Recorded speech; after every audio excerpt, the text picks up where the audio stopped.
नोरमा group, जो सोचता है वो करता है। आपके अपने सपनों का आशियाना। खगड़िया में हुए कार्यकर्ता सम्मेलन में विकासशील इंसान पार्टी के प्रमुख और बिहार के पूर्व मंत्री मुकेश सहनी ने अपने समर्थकों को संबोधित करते हुए जोरदार भाषण दिया है। उन्होंने साफ कहा कि अब निषाद समाज का वोट बिकेगा नहीं, बल्कि यह वोट उसी को मिलेगा जो सच में उनके हक और हित की बात करेगा। मुकेश सहनी ने याद दिलाया कि पहले के समय में चुनाव के दौरान शराब और पैसों के सहारे निषाद समाज का वोट खरीदा जाता था। नेता वोट लेकर चले जाते थे और फिर कभी मुड़कर उनकी समस्याओं की तरफ ध्यान नहीं देते थे। लेकिन अब हालात बदल रहे हैं। उन्होंने कहा कि आज निषाद समाज केवल मछली पकड़ने का काम नहीं करेंगे, बल्कि विधायक बनाएगा, सरकार बनाएगा और अपनी ताकत का एहसास कराएगा। उन्होंने कहा कि उनकी पार्टी और उनके विचार लालू यादव की सोच से मेल खाते हैं, जो हमेशा गरीब और कमज़ोर वर्ग को सत्ता मिलाने की बात करते हैं। उनका कहना था कि असली राजनीति वही है जिसमें नीचे बैठने वाली गरीब को कुर्सी पर बैठाना का काम हो। उन्होंने बाबा साहेब भीमराव अम्बेडकर का जिक्र करते हुए कहा कि आज़ादी के बाद उन्होंने सभी नागरिकों को वोट देने का अधिकार दिया, जिससे हम अपनी सरकार चुनते हैं। लेकिन आज कुछ ताकतें इस अधिकार को छीनने की कोशिश कर रही है। मुकेश सहनी ने लोगों से अपील की कि वे अपने वोट और अधिकार को बचाने के लिए एकजुट हों। उन्होंने कहा कि अब वक्त है कि गांव-गांव जाया जाए और लोगों को समझाया जाए कि उनका वोट कितना कीमती है। उन्होंने कहा कि अगर महागठबंधन की सरकार बनती है तो आने वाला कल बेहतर होगा, क्योंकि अपनी सरकार बनेगी तो वह हमारे मुद्दों को समझेगी और हल करेगी। जरा सुनिए इस वीडियो में मुकेश सहनी और क्या कुछ कह रहे हैं। साथियों, ये चुनाव का महीना है। 1 महीने के अंदर में ही राज्य में आचार संहिता लग जाएगा। अब मुझे लगता है कि साल का आखिरी कार्यक्रम आज है। इसके बाद हम लोग आपसे मिलेंगे जब बेलगौर में वीआईपी पार्टी का प्रत्याशी नामांकन करने के लिए जाएंगे। उसी मंच पर आप लोगों से मुलाकात होगा। ये फाइनल है कि वीआईपी पार्टी का ही प्रत्याशी होगा, और जब आप प्रत्याशी का नॉमिनेशन होगा उस समय आप सभी का हमारा आपका मुलाकात होगा। और अभी 1 महीना बचा हुआ है, तो 1 महीने में हमारे पार्टी के जितने भी जिला कमेटी के सदस्य हैं, प्रदेश कमेटी के, राष्ट्रीय कमेटी के, प्रखंड कमेटी, पंचायत और बूथ, हमारे सभी नेतागण से आग्रह है कि बिहार में अगर आप सत्ता पावर चाहते हैं तो अभी से पसीना बहाइए। जैसे अभी पसीना बह रहा है, इसी तरीके से गांव-गांव में बाढ़ का समय भी है, लोगों को मदद कीजिए, अपने संगठन को मजबूत कीजिए। जो हमारे पुराने साथी हैं किसी कारण आज नहीं है, उनको आप देखिए, उनको बात कीजिए, उनको एक्टिव होने के लिए कहिए, क्योंकि पिछले 11 साल से जो आप तपस्या कर रहे हैं, मेहनत कर रहे हैं, उसका फल अभी मिलने वाला है। तो ये फल लेने के समय में आपको मजबूती से पूरे जिला के अंदर में चारों विधानसभा में आपको मजबूती से काम करना है। ऐसे तो हमको चारों विधानसभा वीआईपी को मिल जाए तो बहुत ही सुंदर होगा, लेकिन गठबंधन की राजनीति है, तो एक तो बेलगौर फाइनल हो चुका है, अब परबत्ता पे भी बात चल रहा है, वो भी शायद हो सकता है वीआईपी का हो जाए। तो अब रहा वीआईपी का हो या आरजेडी का हो या कांग्रेस का हो, आपका और हमारा लक्ष्य 243 सीट पर है। 243 सीट में मैक्सिमम ज्यादा से ज्यादा सीट जीतना, हर हाल में 122 का नंबर को पार करना, और जब तक 122 का नंबर पार नहीं होगा तो आपका सरकार नहीं बनेगा। तो इसलिए हर एक सीट को आप अपना सीट समझकर मजबूती से मेहनत करके उसको जिताना है।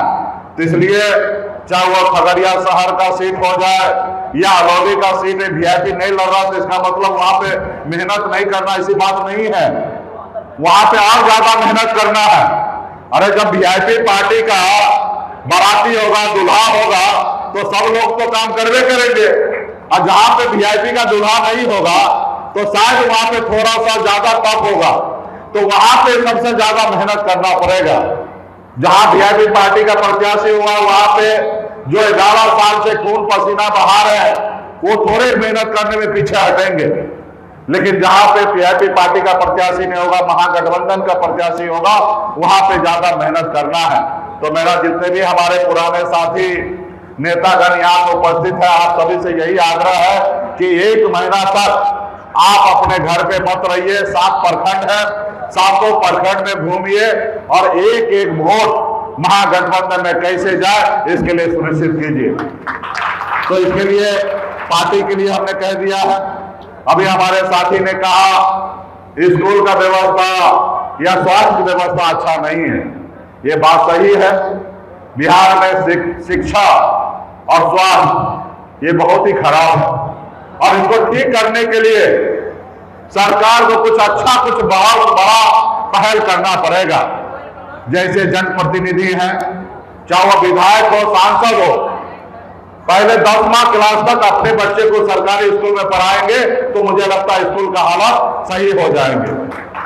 चाहे वो एसपी साहब हो, डीएम साहब हो, वो अपने बच्चे को अगर सरकारी स्कूल में पढ़ाने के लिए भेजेंगे तो मुझे लगता है स्कूल का हालत सही हो जाएगा।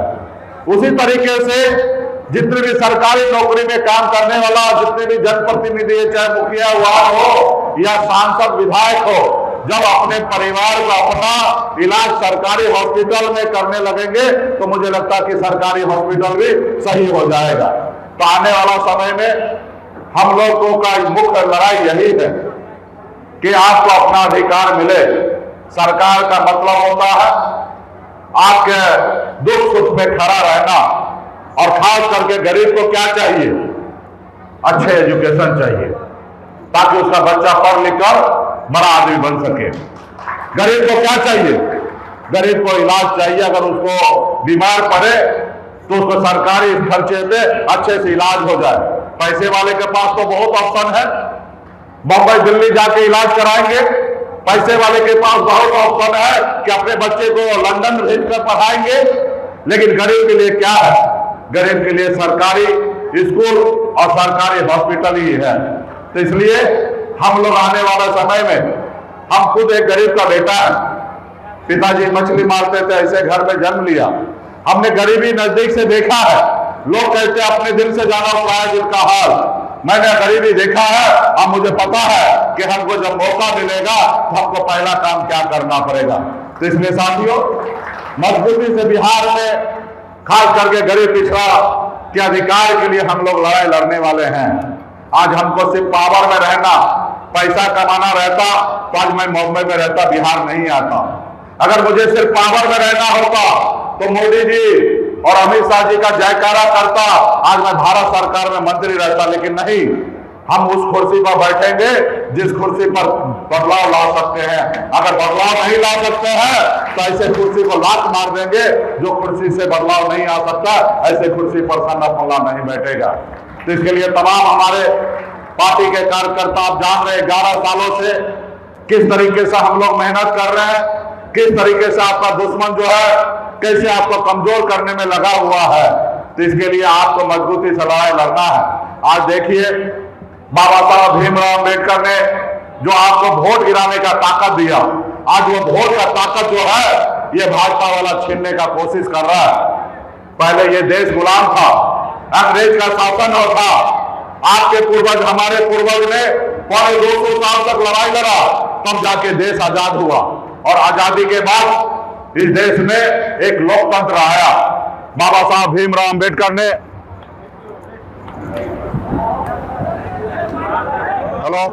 और भीमराव अम्बेडकर ने हमारे लिए एक संविधान बना के दिए।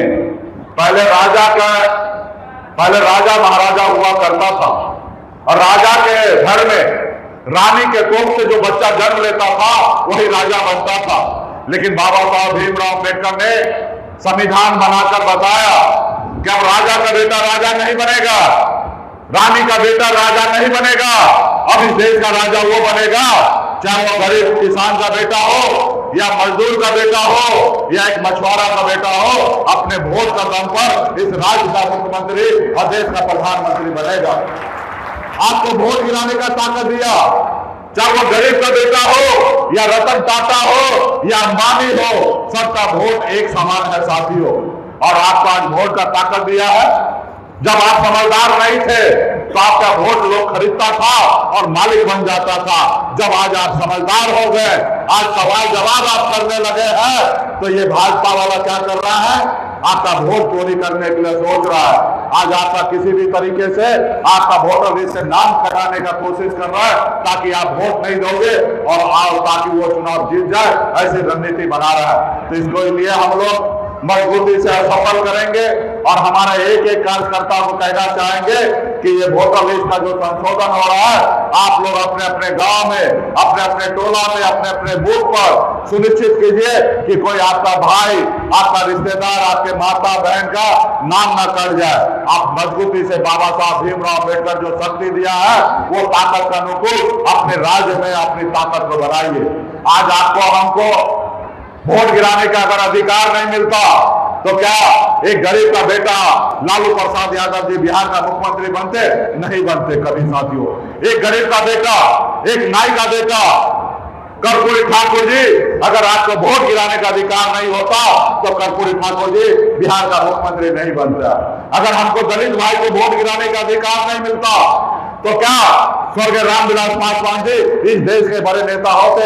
नहीं होते साथियों। अगर हमको वोट गिराने का अधिकार नहीं होता तो उत्तर प्रदेश में 4-4 बार एक दलित की बेटी बहन मायावती जी मुख्यमंत्री 4-4 बार बनी। अगर वोट का अधिकार नहीं होता तो मुख्यमंत्री नहीं बनता।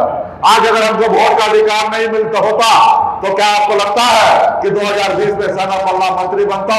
नहीं बनता साथियों। अगर हमको वोट का अधिकार नहीं होता तो आज आप गांव में देखते होंगे इतना आपको मुखिया मिलता होगा, जनप्रतिनिधि मिलता होगा, वार्ड सदस्य, ये आपको नहीं दिखता। आज अगर गांव में मास्टर है, शिक्षक है, अगर कोई सरकारी नौकरी में अति पिछड़ा ओबीसी, तो ये अगर वोट का अधिकार है, इसलिए मंडल कमीशन लागू हुआ और हमें 27% ओबीसी के आरक्षण मिला। अगर हमको वोट का गिराने का अधिकार नहीं होता तो मंडल कमीशन लागू नहीं होता और गांव में अगर ओबीसी अगर सरकारी नौकरी में है तो ये आपका वोट का ताकत है साथियों। तो आपको हर हाल में अपने वोट को बचाना है और अपने अधिकार के लिए लड़ाई लड़ना है साथियों। ये आजाद भारत हमारा है और हमको भी उतना अधिकार है सर उठा के जीने का, जितने बड़े से बड़े ऊंचे जाति के लोग सर उठा के जी रहे हैं, उतना ही अधिकार हमारा भी है कि सर उठा के जिए। तो इसके लिए आज हम लोग लड़ाई लड़ रहे हैं। बम्बई के ऐशोआराम जिंदगी को छोड़कर गांव आए हैं, अपने लोगों के हित के लिए लड़ाई लड़ रहे हैं। कल तक निषाद को इसी नाम से जानते थे कि निषाद मल्ला बिन बिल्ला नोनिया मला चाय पियर बंपर गोरी केबस का मल्ला गांव है, टोला है, यहाँ पे दारू बांध दो, पैसा बांध दो और वोट मिल जाएगा। लेकिन हमने बिहार में बताया कि मल्ला का बेटा कभी वोट बिकेगा नहीं, मल्ला का बेटा जब आपके साथ रहेगा तब आपको वोट मिलेगा। हमें अभी पार्टनरशिप चाहिए। आज बिहार में लोगों को बता दिया मल्ला का मतलब सिर्फ मछली मारना नहीं होता, मल्ला का मतलब होता है विधायक, सांसद और मुख्यमंत्री बनाना। ये हमारी ताकत है साथियों। आपने देखा 2020 में हमने 4 विधायक बनाया। अगर हम नहीं चाहते तो नीतीश कुमार 2020 में बिहार का मुख्यमंत्री नहीं बनते। हम समर्थन दिए तब बिहार का मुख्यमंत्री नीतीश कुमार जी बने। ये हमारी ताकत है साथियों। आपके पास वही शक्ति ताकत है जैसे हनुमान जी के पास शक्ति था, लेकिन उनको पता नहीं था कि हम 7 समुद्र पार जा सकते हैं। जब उनको एहसास दिलाया गया कि हे प्रभु आपके पास अपरंपार शक्ति है, आप 7 समुद्र पार जाकर रावण लंका जला सकते हैं, तब हनुमान जी को एहसास हुआ और 7 समुद्र पार जाकर रावण का लंका जलाने का काम किया साथियों। वही शक्ति, वही पावर बिहार में निषाद समाज के सभी उपजाति के पास है। आप चाहेंगे उन्हीं का सरकार बनेगा। अगर आप चाहेंगे कि महागठबंधन का सरकार बने तो निश्चित तौर पे किसी का पावर नहीं है, किसी माइकलाल में दम नहीं है कि आपको सरकार बनने से रोक सकता है। सिर्फ अपने आप को, अपनी ताकत को पहचानना है, अपनी ताकत को समझना है, अपने अधिकार को समझना है और अधिकार के लिए लड़ाई लड़ना है साथियों। आज हमारी लड़ाई है निषाद समाज के सभी उपजाति को आरक्षण मिले। आज बंगाल में निषाद को आरक्षण मिल रहा है, दिल्ली में आरक्षण मिल रहा है, लेकिन बिहार में नहीं मिल रहा है इसी का। जब देश एक है, देश के संविधान एक है, देश के प्रधानमंत्री एक है, तो फिर हमारे पास भेदभाव क्यों हो रहा है? तो इसलिए साथियों आने वाला समय में हम सबको लड़ाई लड़कर बिहार में सरकार बनाकर, दिल्ली में सरकार बदलकर और आने वाला समय में निषाद समाज का जो आरक्षण है उसका भी समस्या हम लोग आने वाला समय में दूर करेंगे। लेकिन इसके लिए आपको लड़ाई लड़ना पड़ेगा। आज जैसे मैं बंबई में ऐशोआराम जिंदगी जी रहा था, उसको छोड़कर, घर परिवार बच्चे को छोड़कर आज आपके लिए लड़ाई लड़ रहा हूं, उसी तरीके से आप सभी पार्टी के कार्यकर्ता नेतागण पिछले 11 साल से जैसे काम कर रहे, उसी तरीके से पूरा चुनाव में जब तक चुनाव खत्म ना हो जाए, आप लोग गांव-गांव में घूम घूम कर पिछले 11 साल का संघर्ष का कहानी एक एक गांव में जाके बताइए और एक एक वोट को यूनाइट करके और महागठबंधन के प्रत्याशी को जिताइए और बिहार में सरकार बनाइए और 1 नंबर कुर्सी पर तेजस्वी प्रसाद यादव जी होंगे बिहार का मुख्यमंत्री, तो दूसरे नंबर का कुर्सी पर एक मल्ला का बेटा बिहार में डिप्टी चीफ मिनिस्टर बनेगा साथियों।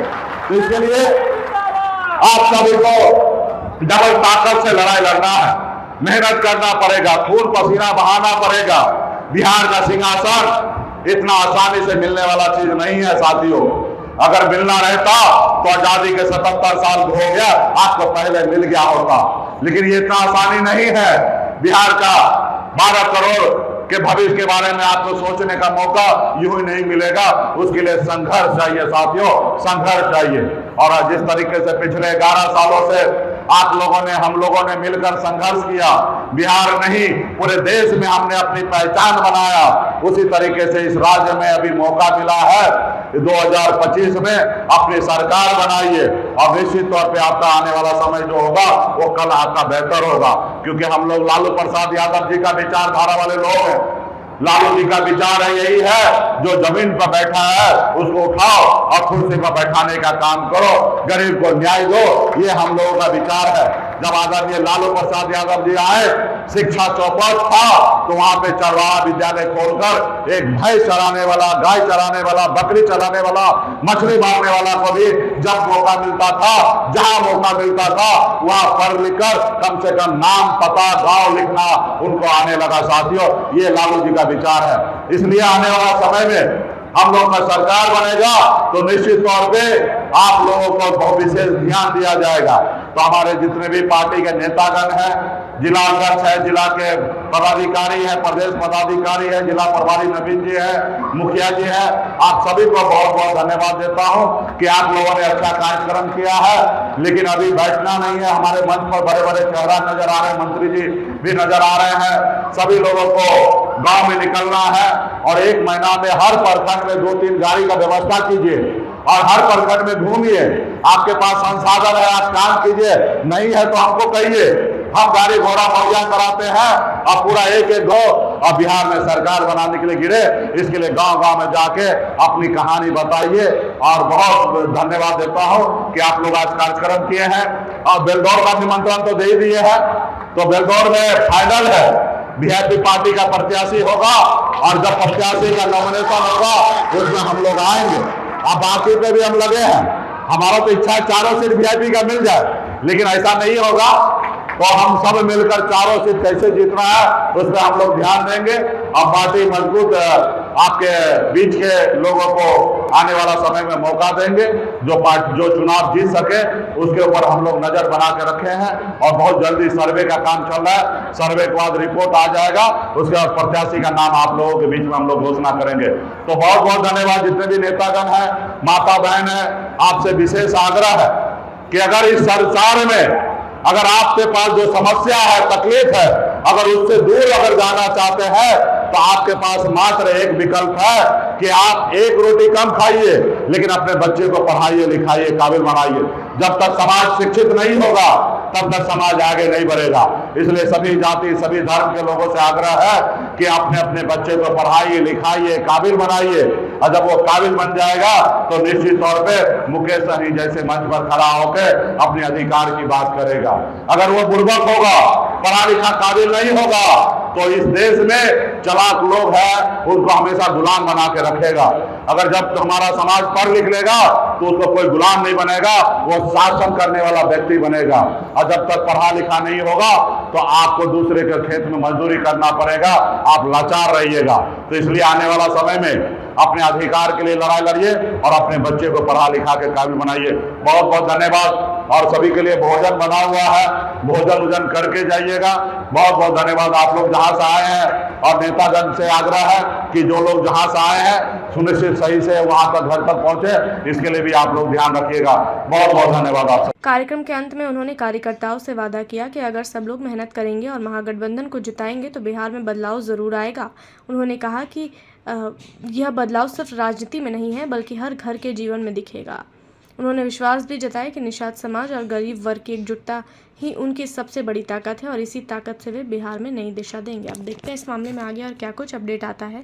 तब तक के लिए आप देखते रहिए भारत लाइव। आपके सपनों को हमने सजाया है, ई होम्स पैनोरमा को हमने बनाया है। ई होम्स मेरा एक सपना था जिसपे मैं पिछले 4 साल से काम कर रहा था। हमने जो बनाया है वो सबने है माना। ई होम्स पैनोरमा में हो आपका भी आशियाना। और फाइनली हमने 2021 में इस प्रोजेक्ट को लॉन्च किया। बहुत लोग अप्रिशिएट कर रहे हैं कि पूर्णिया जैसे शहर में बिहार के, एक तो बिहार की बात करें उसमें भी पूर्णिया जैसे छोटे जगह में इस तरह का लाइफस्टाइल देना, ये सुन के हम लोगों को बहुत अच्छा लगता है। ई होम्स में हमने कुछ और भी किया है, जैसे हम जिस जगह में रह रहे हैं हमारे फैमिली सिक्योर हो, उनको सिक्योरिटी का ध्यान में रखा है। आपकी सुविधा और सुरक्षा आपके लिए खास है, ये आपका विश्वास है। इसमें आर्टिफिशियल इंटेलिजेंस का 7 लेयर सिक्योरिटी का हमने इस्तेमाल किया है। लस ग्रीन कैंपस को बनाया है। यदि हमारा बाउंड्री वाल है तो वो वर्टिकल गार्डन है। ये जितनी भी फैसिलिटी होता है एक इंटरनेशनल टाउनशिप में ई होम्स है, ये हम लोग विश्वास नहीं कर पा रहे हैं। जो भी हमारे मित्र दोस्त या जो भी हमारे बाहर के बाहर आते हैं तो हम लोगों को बहुत अच्छा सुनने को मिलता है और बहुत अच्छा क्रेडिट मिल रहा है। वो सारा हमने सिर्फ एक बिल्डिंग नहीं बनाया, हमें एक बहुत अच्छा लाइफस्टाइल दिया ई होम्स में, और मेरा एक सपना था जिसको मैं आज फुलफिल होते हुए देख रहा हूँ। ये आपका आवास है। ई होम्स पैनोरमा में अब आपका निवास है। E homes Panorama, luxurious lifestyle redefined. Panorama group, जो सोचता है वो करता है। अगर ये वीडियो पसंद आई और वह बिहार के राजनीति और बिहारियत से सरोकार रखेनी तो सब्सक्राइब बटन दबा के चैनल के सब्सक्राइब कर ली। ओजे एगो घंटी बा, ओकरा बटन दबा देला से कुल सटीक और मारक खबर रुआ मुफ्त में मिल जाई। अगर रुआ पत्रकारिता के हमनी के नया प्रयोग में सहयोग कर चाहतानी तो ज्वाइन बटन दबा दी। पेटीएम नंबर नोट कर ली 9386 816 700।